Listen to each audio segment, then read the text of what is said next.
యెహోవా యొద్ద విచారణ చేయటం, అంటే దేవుని దగ్గర ప్రార్థన చేయటం నేర్చుకో.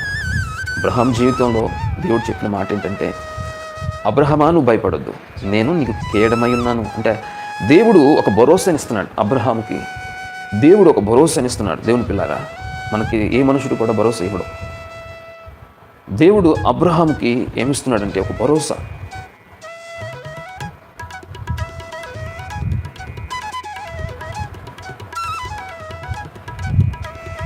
అన్ని భయాల నుండి నేను విడిపిస్తానని అబ్రహాంతో ఒక భరోసాని దేవుడు ఇస్తూ ఉన్నాడు. మనకి ఎవరైనా ఇవ్వగలరా భరోసా? శిష్యుల్లో ఒకని భార్య దైవజనుడి దగ్గరకు వచ్చి, దైవజనుడా, నా పెనిమిటి నీ యొద్ద ఎంత పరిచర్య చేశాడో నీకు తెలుసు.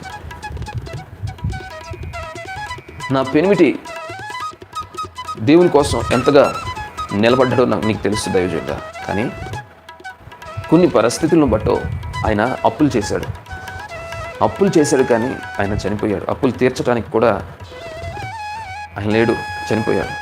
అప్పులు నా ఇంటికి వచ్చాడు. అప్పులు వాడు నా ఇంటికి వచ్చి నా కుమారుడిని బానిసగా తీసుకెళ్తానని అంటున్నాడు దైవజనుడా అని ఆ తల్లి దైవజనుడి దగ్గరికి వచ్చింది. ఎందుకు వచ్చింది తెలుసా? భయం. అంటే ఆమె భయం ఏంటి అని అంటే అప్పుల భయం. ఏ భయం అంట?